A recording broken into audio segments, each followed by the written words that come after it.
연말입니다. 이맘때가 되면 원래 항상 각종 시상식을 막 하잖아요. 그래서 전문점도 가만히 있을 수가 없죠. 그래서 제가 올해 나왔던 책 중에서 가장 좋았던 것들을 여러분에게 소개해드리면 좋겠다. 그래서 올해 책 중 베스트 어워드를 준비했는데요. 그냥 제가 뽑았어요. 자, 첫 번째 수상작은요. 올해 한국소설상은 뚜루루루루루루루 밝은 밤입니다.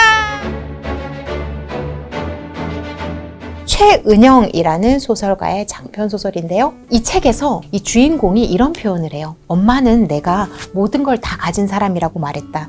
노후가 보장된 부모의 착한 남편, 하고 싶은 일을 하며 살 수 있는 특권을 가졌다고 이야기했다. 그 말은 맞았다. 그것만으로 내 삶의 복은 차고 넘쳤다. 처음에는 엄마와 나의 갈등에서 시작을 해요. 그러면서 이제 엄마가 딸한테 이런 이야기를 하는 거죠. 남자는 말이야, 도박 안 하고 바람만 안 피면 돼. 그러면 되는데 뭘 그렇게 바라니? 참 좋은 남자 만났어. 뭐 이런 얘기를 하는 거죠. 그 말을 들으면서 되게 속이 상했어요. 그리고 너 말이야, 시대를 잘 만나서 네가 그렇게 결혼해서도 계속 일을 할 수 있잖아. 얼마나 좋니? 막 이런 말들을 하는 거죠. 물론 엄마에 비해서는 내 인생이 좋은 인생이라고 할 수도 있겠지만 그런 말들을 듣는 게 너무 불편해요. 무슨 말만 하면 엄마 내가 복에 겨운 여자라고 막 말을 해요. 근데 주인공의 남편이 바람 피는 걸 알게 됐어요. 그래서 엄마, 난 이 남자랑 못 살아. 엄마도 그랬잖아. 남자가 도박만 안 하고 바람만 안 피면 된다고 했잖아. 근데 바람을 폈단 말이야 라고 이야기를 하는 거죠. 그랬더니 어머니가 또 이렇게 이야기를 해요. 남자가 한번 실수할 수도 있지. 그리고 말이야, 너는 독한 애라서 나는 네 걱정은 안 돼. 하지만 만약에 그 마음 여린 애가 너한테 이혼당했다고 죽기라도 하면 어떡해? 이런 이야기를 하는 거죠. 아, 진짜 짜증나 라고 해서 주인공은 회사도 옮기고 일단 지방으로 내려갑니다. 지방으로 내려갔더니 거기에 자기의 할머니가 있었어요. 할머니가 이런저런 얘기를 해줘요. 처음에는 주인공과 주인공 어머니에서 시작했다가 주인공 엄마의 엄마 이야기를 했다가 소설의 이야기는 할머니가 자기의 엄마의 이야기를 들려주고 있습니다.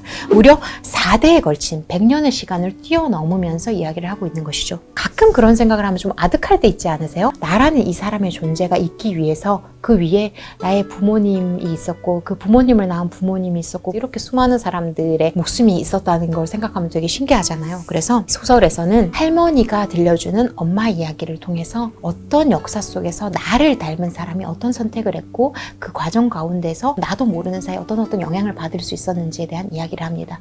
그래서 이 주인공이 너무 마음이 다쳐서 고향에 내려왔다가 할머니가 들려주는 이야기를 들으면서 조금씩 마음의 평안을 찾아 나가는 이야기입니다. 소설의 제목이 왜 밝은 밤일까 생각해보면 우리가 밤이라고 하면 너무 어둡게만 느껴지는데 하지만 항상 어둡기만 한 건 아니다. 밤을 밝혀줄 수 있는 어떤 도구들이 있다. 이런 이야기를 하면서 쓴 것 같아요. 그런 마음이 어두울 때 우리가 밤같이 느껴질 때 우리를 도와주는 건 무엇일까? 사랑이다. 그럼 그 사랑은 어디서 오는가? 뭐 이런 이야기들을 하고 있고 너무 깊고 너무 아름다운 문장이 많은 이 소설을 저는 올해 한국 소설 중에 단 하나만 꼽을 수 있다면 이 상을 꼽겠어요. 띠롱! 두 번째로 올해 외국 소설 중 하나만 꼽으라면 상 클라라와 태양입니다.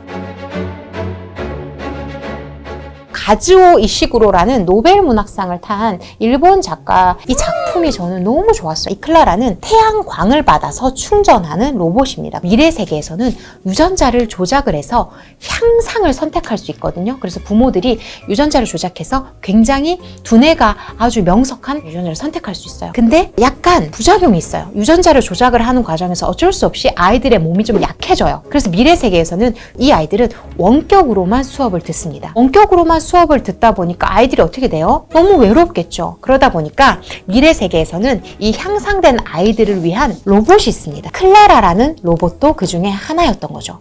이 클라라라는 로봇이 로사라는 아이의 선택을 받아서 로사라는 아이의 집으로 가게 되는데 이 로사라는 아이가 조금 몸이 아파요. 인공지능 로봇임에도 불구하고 감정이 있어요. 이 아이가 아프지 않았으면 좋겠다. 로사를 너무 사랑하는 거죠, 이 클라라가. 그래서 어떻게 하면 이 아이가 대학에 가기 전까지 내가 계속해서 이 아이를 보면서 지켜줄 수 있을까 이런 고민을 하는 로봇입니다. 그런데요, 몸이 계속 아프다는 것이 복선이었던 거예요. 로사는 너무 아파요. 그래서 원래 같으면 클라라라는 로봇이 대학교를 가서 집을 떠나기까지 말동무를 하면서 이 아이와 함께 성장해야 해요. 근데 로사가 너무 많이 아파서 죽을 위기에까지 가게 됩니다. 그러니까 엄마가 이렇게 생각을 하죠. 만약에 로사가 죽게 된다면 나는 어떻게 선택을 해야 되지? 근데 클라라가 인공지능이니까 로사를 똑같이 흉내내고 로사의 말투, 생각, 행동 같은 것들을 거의 유사하게 할 수 있어요.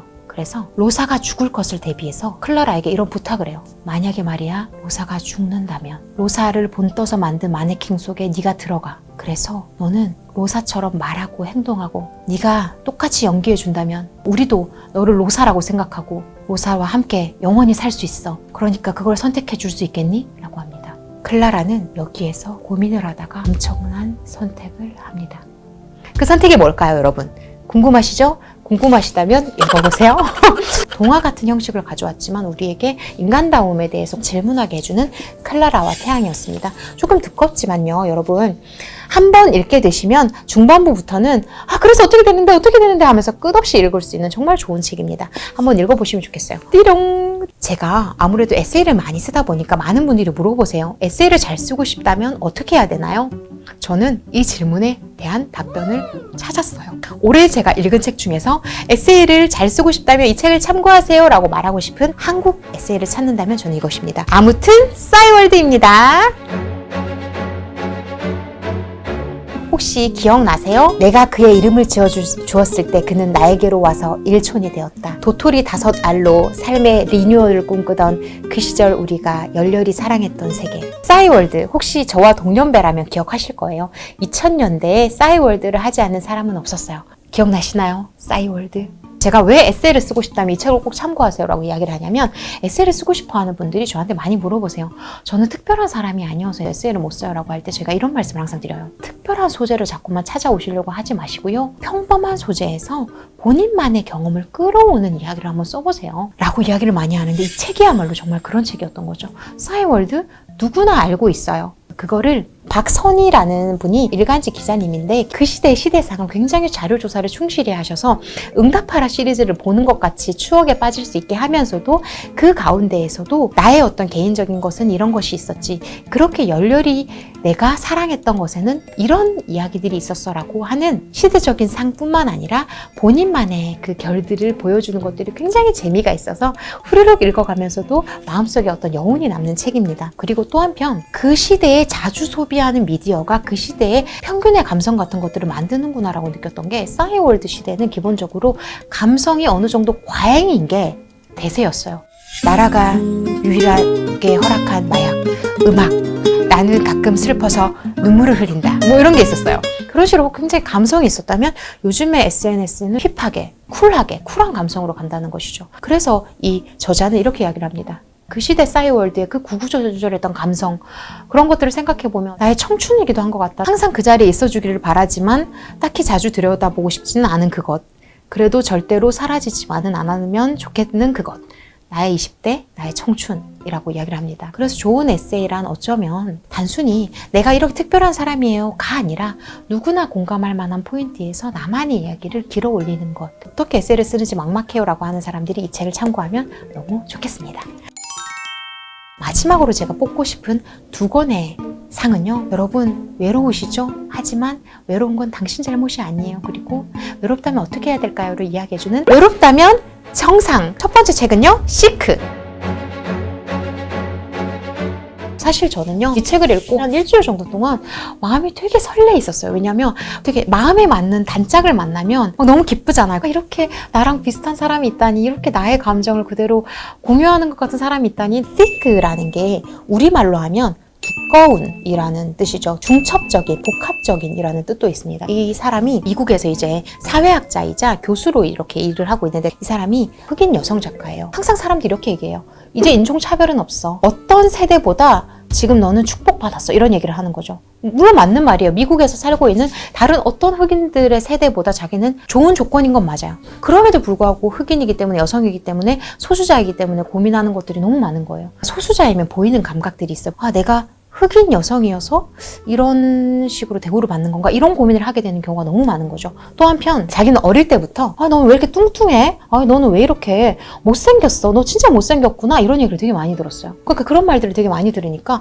자기 자신을 되게 미워하게 된 거죠. 여성으로서 항상 자기의 미의 기준은 날씬한 백인 여성이었던 거예요. 계속 살아가면서 그 과정에서 나를 미워하지 않으려면 도대체 내가 어떻게 살아야 되는 거야? 이런 고민을 하면서 또 한편 소수자이기 때문에 세상에 보이는 어떤 외로움, 괴로움, 그리고 어떤 불편함 같은 것들이 있겠다. 그렇다면 이게 사실은 내가 외롭다는 것이 불편한 것만은 아니겠다 이런 생각을 하게 되는 책입니다. 그래서 이 시크라는 책이 너무 좋았다고 제가 친구들한테 이야기를 하고 다니니까 제 친구가 추천해준 책이 있었어요. 마이너 필링스라는 제목입니다.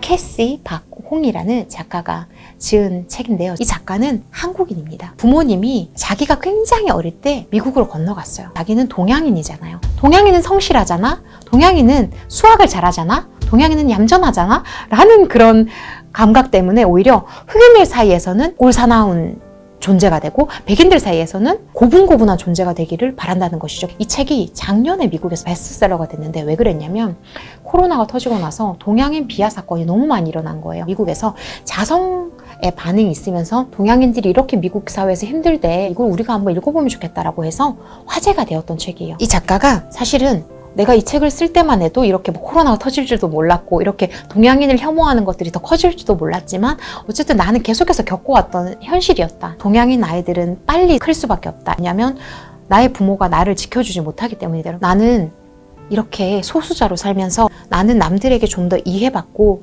눈에 덜 띄는 존재가 되고자 이 책을 썼다. 같은 동양인들끼리는 공감하면서 또 한편 우리는 누구든 어디에서나 소수자가 될 수 있잖아. 그러니까 좀 배려해주면 좋겠어요 라고 하는 이야기인 거죠. 함께 어떻게 잘 살아야 될까라는 이야기를 하게 하는 책이었고요. 좋은 에세이란 뭘까? 라는 걸 보여주는 책이었고요. 인간다움이란 뭘까?